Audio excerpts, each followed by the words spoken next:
Hello student, rising star tuitions में आपका बहुत बहुत स्वागत है।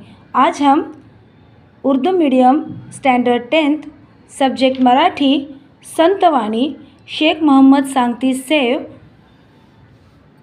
इस कविते का भावार्थ देखने वाले हैं। मैं आपको इसका भावार्थ मराठी में बताऊंगी और उसके बाद में हिंदी में बताऊंगी। ठीक है, देखो आप। शेख मोहम्मद सांगती सेव, संत शेख मोहम्मद। वाणी म्हणजे भाषा। संताच्या काव्यरचनेला संतवाणी असे म्हणतात। कवितेची मुख्य कल्पना।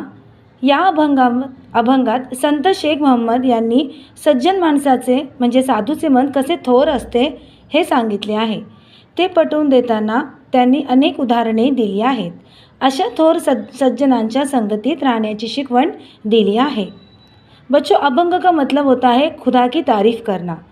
तो इस अभंग में शेख मोहम्मद सांगती ने, संत शेख मोहम्मद ने ये बताया है कि सज्जन इंसान, अच्छा इंसान, साधु जो होते हैं उनका दिल किस तरह से थोर यानी अच्छा होता है, ग्रेट होता है, ये बताया है।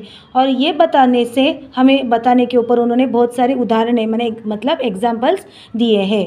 और ऐसे जो सज्जन इंसान होते हैं उनके साथ में रहने की हमें शिकवण हमें दी है। कवितेचा भावार्थ देखो बच्चों। केकतीला काट्यांचे वेढे, भीतरी निपजित केवढे, तैसे साधूचे शब्द गाडे, परोपकारा लागे। साधूचे मन म्हणजेच सज्जन माणसाचे मन कसे असते हे सांगताना कवी शेख मोहम्मद म्हणतात, केतकीच्या झाडाला सगळीकडे काटे असतात, पण आत मात्र सुगंधी केवडा जन्माला येतो। त्याचप्रमाणे परोपकार करताना साधूचे शब्द वरून कठोर पण आतून मायाळू असतात। साधूचा उपदेश वरून टोचणारा असला तरी आतून तो आपले हित करणारा असतो। अब देखो बच्चों, आप लोगों ने केतकी का जो झाड़ होता है वो देखा होगा। वो कैसा होता है कि उसको बाहर से सब बाजू से कांटे होते हैं, लेकिन अंदर जो होता है वो केवड़ा जो आपने केवड़े का एसेंस भी देखा होगा, वो बहुत ही मतलब सुगंध यानी खुशबूदार होता है। ठीक उसी तरह से साधु के जो शब्द होते हैं वो भले ही ऊपर से आपको कठोर लगने लगते हैं, लेकिन अंदर से वो बहुत ही मोहब्बत भरे उनकी बातें होती है, जो हमारे लिए हमारा हित देखने वाले, हमारा अच्छा चाहने वाले होते हैं। फणस सर्वांगी कांटवले, भीतरी महागोडीने कोंदले, तैसे साधू हृदय झाले, बोधा संगे परियेसा। फणसाच्या सर्व अंगावर काटे पसरलेले असतात, परंतु आत खूप रसाळ गरे गच्च भरलेले असतात। तसे साधूचे मन म्हणजे उपदेश करताना, शिकवण देताना वरून कठीण वाटले तरी ते मधाळ असते, हे लक्षात ठेवा। म्हणजेच साधूची शिकवण वरून काटेरी वाटत असली तरी आतून रसाने भरलेली असते।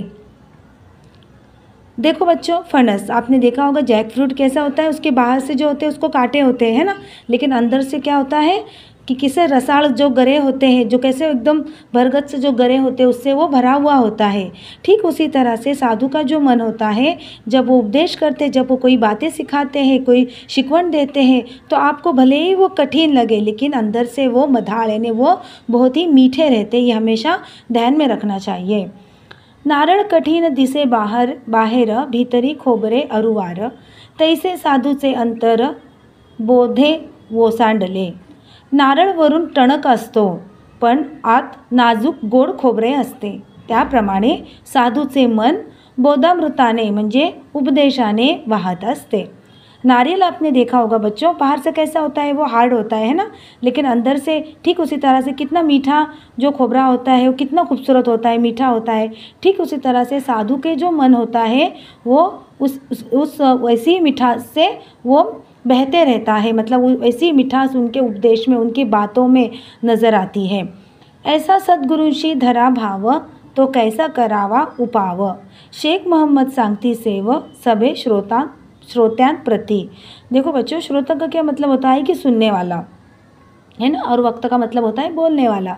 अशा प्रकारे श्रोते हो, सद्गुरूंच्या मनातील चांगली भावना तुम्ही स्वतःच्या मनात धारण करा, ठसवून घ्या, हा उपाय आचरणात आणा, त्याप्रमाणे वर्तन करा, संतांनी केलेल्या बोधामृताचे सेवन करा, उपदेशाचे अमृत प्या, असे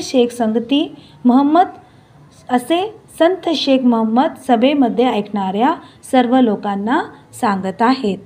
तो देखो बच्चों, इस प्रकार से श्रोते हो यानी सुनने वाले क्या कह रहे हैं कि वो सद्गुरु के दिलों के अंदर की जो अच्छी भावना है, सद्भावना है, वो आपके दिलों में आप समा ले उन बातों को, एक ठसवून घ्या, मतलब कि आपके दिल दिमाग में उस बात को बिठा ले और ये जो उपाय है आपके आचरण में, आपके रोज़ के अमलात में लाए और उसी तरह से उसके ऊपर आप वर्तन यानी उसी तरह से आप उसके ऊपर अमल करें।